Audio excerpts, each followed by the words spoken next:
Narcissists like Gypsy Rose absolutely cannot stand when they are not getting enough attention. You can see that she is absolutely losing her fucking mind because her views have gone down, her likes have gone down, everything on her page has literally gone down. So, what happens to narcissists when they're not getting enough attention? They start to react in dramatic and unpredictable ways.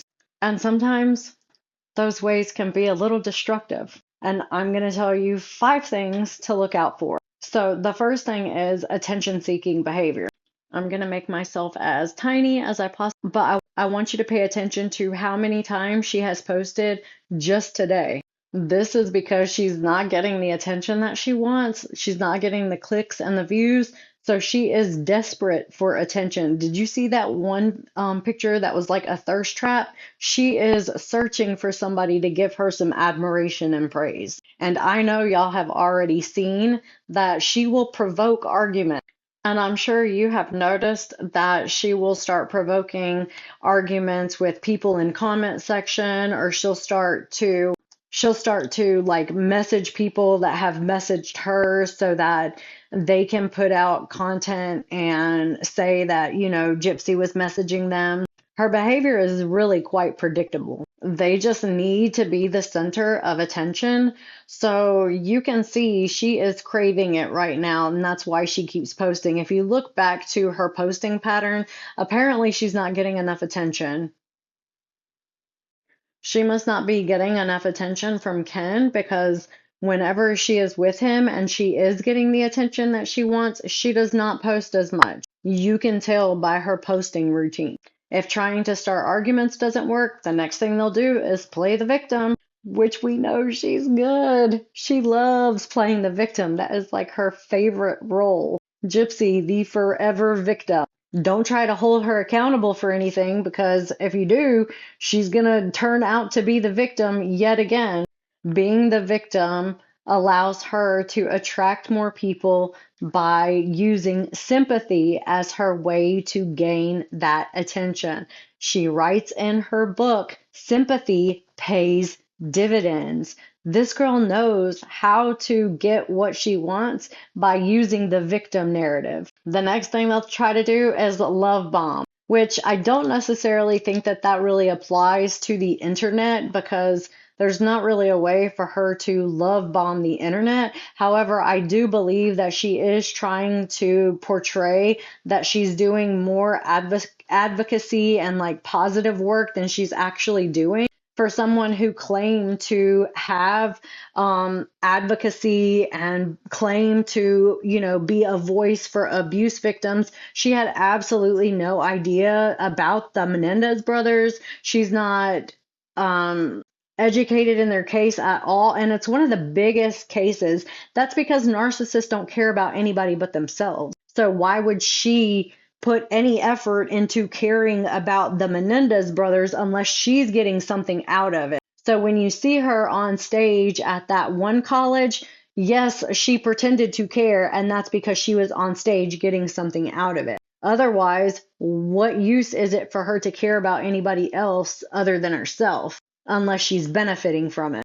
Another thing that they could do is give the silent treatment or withdrawal. The silent treatment is one of my absolute worst favorite things about narcissists, because the silent treatment can sometimes drive a person crazy, but your silence to the narcissism speaks so loudly. So if you're not giving in to their silent treatment, if you're just leaving it as is, you're going to win in that argument.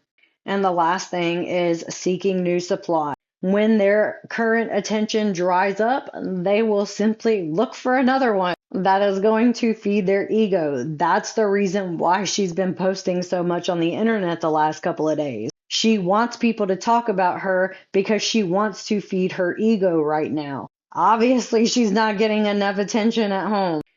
She could be flirting with other guys online. She could be trying to start new relationships if she's not, getting back with Ryan on the side, but she's definitely seeking a new supply. And that's also another reason why she has been posting so much on the internet. Narcissists cannot stand feeling unimportant. And when they are deprived of that attention, they will act out to regain that control and refocus everything back on themselves. It's really important that you pay attention to these particular behavior patterns. Not only is Gypsy a narcissist, she's also a sociopath. So in a video, I am going to do the difference between a narcissist and a sociopath because sometimes it can be hard to tell the difference. But this girl is both, which means she's doubly as dangerous as just a sociopath and just a narcissist. I also believe, in my own personal opinion, for educational purposes only, that she is probably and has antisocial personality disorder. And all of those things together can be a pretty toxic cocktail of negative and destructive behaviors and self-destructive behaviors too. So I'm sure that constantly changing her hair is another form of self-harm and destructive behavior, which is why I believe that is the reason why her mom had her head shaved, because Gypsy was probably harming herself by cutting her hair. We see her doing it now. I don't see how it would happen now and not happen then. She wasn't allowed to cut her hair really in prison, so I'm pretty sure that we're seeing patterns arise now that were formed and happening whenever she was living with her mom before she unalived her mom. And one thing to remember about narcissists is that they are deeply insecure people.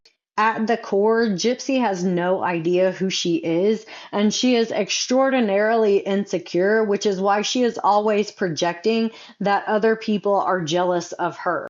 Her inflated self-ego is a shield to cover up deep-rooted feelings of unworthiness. And no, we should not feel sorry for this person. We should be judging her. She unalived her own mother. She manipulated a mentally handicapped man into unaliving her mother rather than doing it herself. I think I would have had more respect for her if she had done it herself. And Gypsy has not come out publicly and stated, but she does have a chromosome deletion, which is the reason why she was so sick as a child. If you are not aware about this chromosome deletion, it is the chromosome deletion of the 1q2 1.1. This little girl right here is the poster child for the 1q2 1.1 micro deletion.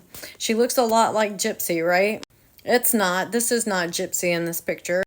Okay, now let's talk about the deletion is a rare chromosomal abnormality caused by the deletion of a small portion of chromosome 1. And this leads to a variety of health and development. Her dad talks about these developmental delays in the Mommy, Dead, and Dearest. He speaks about it publicly, saying that they had done a lot of tests and came to find out that she had a chromosome disorder that was causing all of her functions to delay. So let's see what kind of functions were caused to delay. It says children with these deletions may experience delays in reaching developmental milestones such as sitting, walking, and even talking. They have intellectual disabilities or learning difficulties.